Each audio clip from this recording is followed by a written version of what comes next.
Everyone, welcome back to Contest Prep University. I'm Joe Klemczewski here with Michael Landon, a special guest. He is a Team Klemczewski coach, a Diet Doc program owner. I've known Michael for a long, long time. And like Dr. Jennifer Souders, Michael, you are in Seattle. So you are right where patient zero was for this whole COVID epidemic. And I don't think a lot of people know this, but you are a respiratory therapist. So you're not only right there in the original epicenter, but you get this. I really wanted to pick your brain a little bit and explain to some people why this novel virus is causing lower respiratory infections and why we see some nuance. Obviously, the elderly and people with compromised immune systems are always going to be at risk for any kind of coronavirus or just virus in general.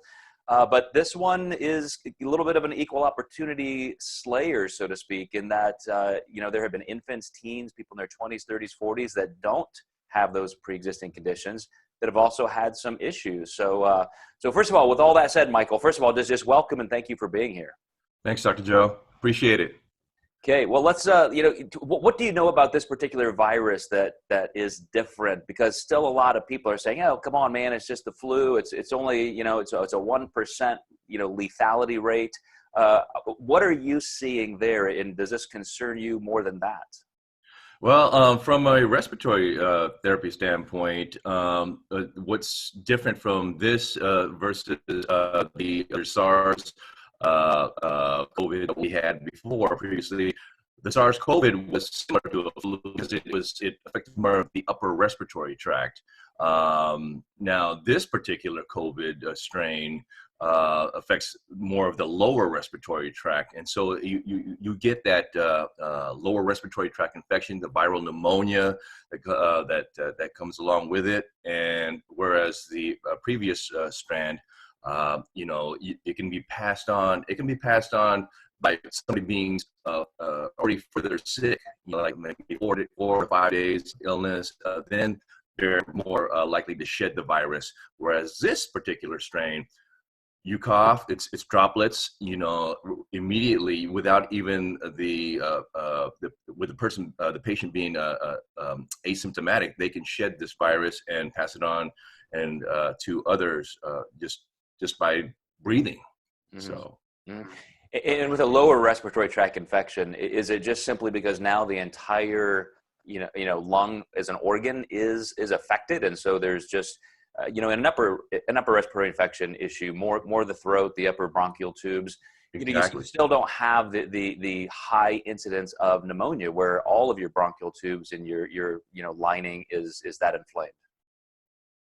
Exactly, and so with that, like with the pneumonia that it's causing, pneumonia in general, it's basically affecting the capillary bed and the lining of the lung. So a lot of leakage of fluid gets into the alveoli, which is a little air sac, the millions of air sacs that we have, and so with that fluid building up there, the gas exchange is limited, and so you see people breathe because the lack of good lung that is there for gas exchange. So, and I've explained it like this to some people. A lot of times you're sick, obviously, and you just have kind of a trust that you're going to get better. But a lot of people, especially healthcare providers who have the additional stress of having to go back to work, and they literally understand what a war this is. They'll go home, they'll be coughing, they just won't feel as well. They know maybe their oxygen saturation levels are down. They go to sleep and they just don't wake up. There have been healthcare providers, there have been even patients taken to the doctor that thought, hey, go home, you don't hit all the risk criteria, so we're not even going to test you. And they go home and die just because when those blood oxygen levels decrease that low, not only do you maybe feel like you're drowning in your own fluid in your lungs, but you just hit a low enough oxygen exchange level that you can't survive. Your brain and your heart just ceases to function. Mm-hmm. Yes, and anecdotally from colleagues that I've heard, now this is just anecdotally from a lot of the doctors that I've worked with and that I know, that a lot of the times it affects the heart. It causes a cardiomyopathy, and that's where enlargement of the heart. It's and the ejection fraction of the heart is so low that it prevents adequate tissue oxygenation for the rest of the body. And so that's where a lot of these patients either go straight into asystole, some go into VTAC, VFib, but a lot of them just flat out just die through asystole because of the heart's not pumping adequately, because of the virus is just somehow attacking the heart, but we don't know how. So that's still up in question. Right, right. And are you guys starting to see up there in Seattle a little bit of a flattening? Are you guys starting to come down off the apex a little bit? Fortunately, we are, and a lot of the quarantines and shelter-in-place type orders that we have here by the governor has actually been working.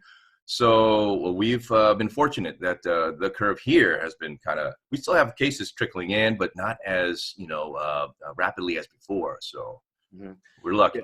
I did hear that even in Italy, just over the weekend, that they are starting now to have at least fewer deaths, week to week, and so again, also coming down off that curve.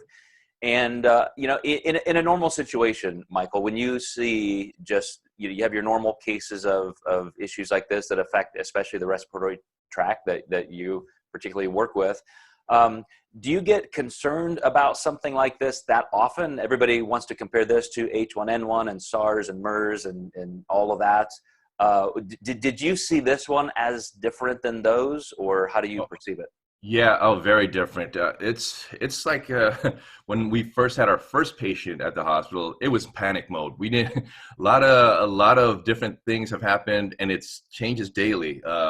Things have like the new hospital wing, an old hospital wing has converted into strictly COVID-19 patients. When a patient does get intubated. When they do check in and they're at that point where they're just struggling to breathe, it's straight to intubation. There's no more aerosolized procedures like somebody going on CPAP, somebody going on BiPAP, which is the different modes of what we call ventilation and oxygenation. None of that. They'll still, as far as like also nebulizer treatments, that's all. They forgo all the aerosolized modes, straight to intubation, and then we can continue therapy from there. As far as respiratory adjuncts, like the nebulized albuterol and all the maximizing the patient's ventilation and oxygenation through the ventilator itself and manipulating. That's where we come in, and the importance of our role is maximizing the patient's breathing so that the blood gases that the blood that we draw and we look at as far as our gauge is getting close to normal for them. So, yeah. Gotcha. Well, I'm gonna put you on the spot here to not just give me an armchair diagnosis, but just to go through a little bit of what people may encounter, even if they don't get into an extreme case. So I'm looking forward, as soon as they're available in my area, to get the antibody test, because I believe I already had this all the way back in late January, early February, when I came back from LA, right when the breakouts were happening. And what I first noticed, Michael, was, as most cases are, and some are different in terms of symptom sets, but I did not have a sore throat. I didn't have the normal upper respiratory type issues, but I just woke up and I thought, man, I feel kind of drained. I feel kind of, foggy, and I think I'm getting a cold, but, we'll wait it out, wait a day or two. Then all of a sudden I went through 5 to 6 days of a really strange fever where, it's mostly at night, and I would just sweat all night, chills, sweat. And it just, I was waiting, typically if I get a cold or something, that may be a symptom for a day or so, but this went on for almost a week. And I still didn't even put 2 and 2 together, because there just was not the breakout rate yet. And I thought this is just a cold. I've had pneumonia twice in my life, and I know what it's like to feel that shortness of breath. I remember just doing a set of bicep curls and having to sit down and almost like I can't finish my workout, just because of the weird, not just being short of breath, but when you're not getting oxygen, you're just not recovering. And I felt that same thing here, Michael, for several days after that. Once the fever was subsiding and toward the end, I would walk up a flight of stairs and I would just be breathing so heavily, and yet I could just feel it in my lungs. I could feel something was not right. And so, let's for me, I'm not a young person, but I'm also not elderly, and I tend to be a little bit sensitive to the coronavirus family of viruses anyway. I mean, if I don't get the flu shot, I get the flu, that kind of thing. So I was obviously having some lung impact, but I also recovered. So is that my lungs were going through that process, and maybe just because I am healthy, maybe because I'm an athlete and have trained my whole life, I can sustain, myself through that. What's the recovery process for an actual pneumonia-like process? Well, it's different. The literature just changes every day that I'm at work. It's just, but there are, CDC, of course, and World Health Organization guidelines kind of guide us also here at the hospital, and the executives, the decision makers here at the hospital. So, but everyone's different. Somebody with comorbidities might not fare as well as some of like us that have been active, healthy. They don't have other issues in their lives. We've been seeing a trend that obesity kind of affects a lot of people that do have issues with weight. And to be honest with you, I wouldn't be able to answer that question without I could refer you to a doctor, one of my colleagues that have helped you better answer that. But respiratory standpoint, that's what we've been seeing is a lot of people with, of course, the comorbidities that and the elderly. My population, of course, I deal with mostly people who are elderly or veterans, of course. So there's not much that I could say from a standpoint as far as like the youth, because I don't encounter them very often. So you being out there and in the medical profession, have you yourself had any kind of symptoms that made you wonder, or have you even had a full-blown case yourself?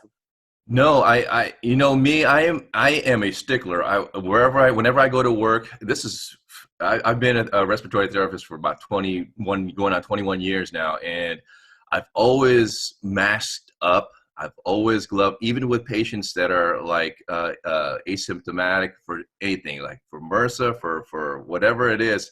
Then they always question me, because why are you, why are you masking up? Am I contagious? Is there something wrong with me? I said, no, sir. I just do this for the protection of myself. I got kids at home, blah, blah, blah. And so I've been fortunate to have, to be proactive and prevent any infection that I have, not just from COVID-19, but from other infections that are out there. So caused by different germs. So. Yeah. One more technical question for you. If somebody is pretty healthy and, as somebody who has good cardiovascular capacity, VO2 max, they train, they can also be in a position where their immune system is just weaker just by sheer context, circumstance. And so, perhaps some of those core morbidity, issues with some young people have been at play. But do you find if somebody is just, truly cardiovascularly fit, that it's harder to come down with even just a normal respiratory infection, or they get over it faster? What's the real value to a strong CV system? I think it plays an important role in whether you get sick or not. In general, you recover quicker. Definitely, I believe that having being fit, being nutrition, having a sound nutrition, I think that also plays a big role in whether somebody recovers quicker, or basically the disease process takes more of a foothold in them. So, and with the population that I work with, of course, I haven't been fortunate enough to see the good outcomes when pertaining to this particular virus strain, the COVID. I haven't really seen good outcomes. Well, you're also up there at University of Washington, and they originally a couple weeks ago said, as we're testing our modeling against what's happened in the other countries, we're looking at, probably around 80,000 or more deaths in our country alone, could go as high as almost 250,000. And now some people are saying, look, the shelter in place, the stay-at-home orders are really working, and we could have pulled that number. I mean, worst case scenario from the CDC was up to 2 million, over 2 million deaths in the US because enough states and enough people were obeying those particular guidelines. That came all the way down to a max of 250,000. Now it could be as low as 50,000. In your understanding of how these things are transmissible, I mean, do you really believe that we can have that much effect by just making sure we're isolating and stopping the virus from contaminating that many people? I mean, it helps. Those measures help to slow the spread of it. But like there's people that are out there that might be asymptomatic, that are carriers, and it's just hard to put a stop to like people's lives, and people are out there. I see people out there right now and just walking, definitely practicing social distancing rules, but it's going to be hard for the government, to be honest with you, to contain the United States population at home for 5 more weeks here in Washington till May 4th. So I'm curious to see what happens and how everybody's going to be handling this for the stretch here for the next 4 weeks or so. Yeah, not to throw any more fear into anybody, but what I've heard now is, out of China, there was originally like one dog that tested positive, and they thought, well, we don't know if that's true or not. And then all of a sudden over here, there was a dog or two, and now a zoo tested an entire, what is, I don't want to say display, but a family of big cats, tigers or something, Tigers, yes.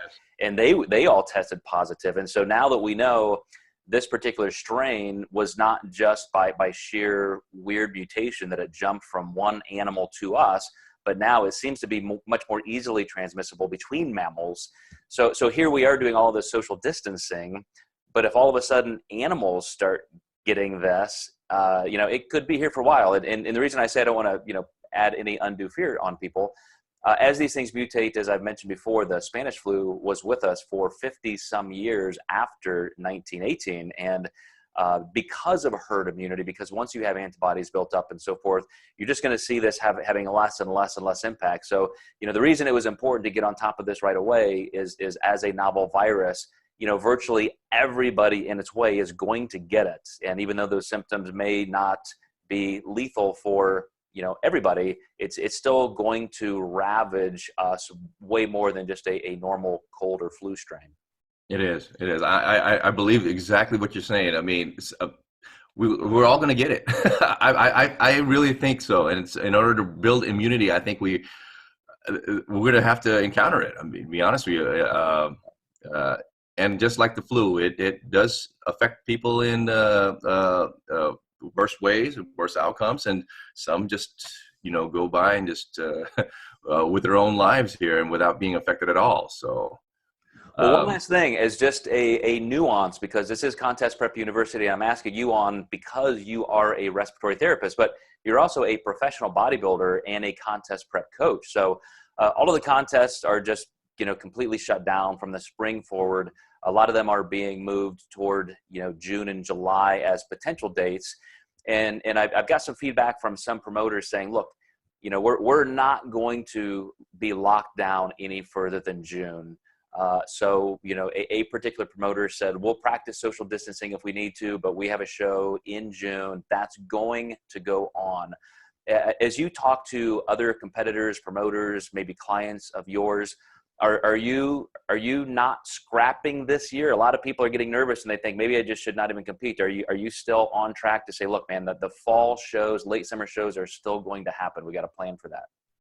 I have two competitors that are competing, and we have a June show here held by sponsored by Katie Wayman White, and it's a pro qualifying show, and these guys are they've been working hard since last year. They don't want to give up, and I told them, if this is something that you really want, then we'll continue pursuing this, and we'll keep dialing things in until things have changed. So it's not affecting their mindset as much, the competitors, because they know they've put in all that they have into their prep, and they're not about to let things like this happen to them. And I totally understand. I mean, you work so hard to diet down to the levels like that, and you just don't want to quit. And for them, it's an opportunity to not only showcase to build up their strong mindset and say against all that's happening around them, but also to prove to themselves that hey, I can do this, amidst all this, and move forward. So yeah, the deeper we get into this, I definitely see a little bit more stress in my clients just wondering, because once those first shows in March and April were canceled, it's okay, we get it, those are gone. That was a pretty definitive obstacle. But then it's that waiting game. Well, what about my contest in May? What about my contest in June? I've already been dieting that long. Should I keep waiting? So I just really, man, I just have a strong sense that the American people, our government, once we start to see that we've crossed that apex as a country is over, you're going to see a flood to open things up, but with responsibility. I mean, even if you go to the grocery store now or something, you see them practicing social distancing, only letting a certain amount of people in the store at a time. We'll probably go through a transition like that. Even that promoter that I spoke to said, look, we'll have social distancing. Maybe only every 4 or 5 seats are, going to be occupied, but we'll do what we have to do to keep the show on track. So I'm taking it a week at a time with my clients as well, and just definitely looking forward to, I'm saying, August maybe is the latest. Maybe some of these shows in June could fall by the wayside. Yeah, just really depends on the state. I mean, at that point, I think. Yeah, and yeah, exactly. The state and the city, their social distancing rules or their quarantine rules. Isolating people and keeping them at home to prevent more spread. We'll see. Only time will tell. As far as like reducing the curve and everything. So. Yeah. All right, Michael. Well, again, I can't thank you enough. I know you're on your way to work to go save the world, help Thanks, Dr. Joe. in COVID country up there in Seattle. So Michael Landon, contest prep coach and pro bodybuilder yourself. Keep yourself safe, my friend. That's you're in a tough spot. Thanks. I always do. I always try. Glove, mask, and goggle. All right. Okay, everybody watching Contest Prep University, you guys stay safe, be well, and we will see you next time.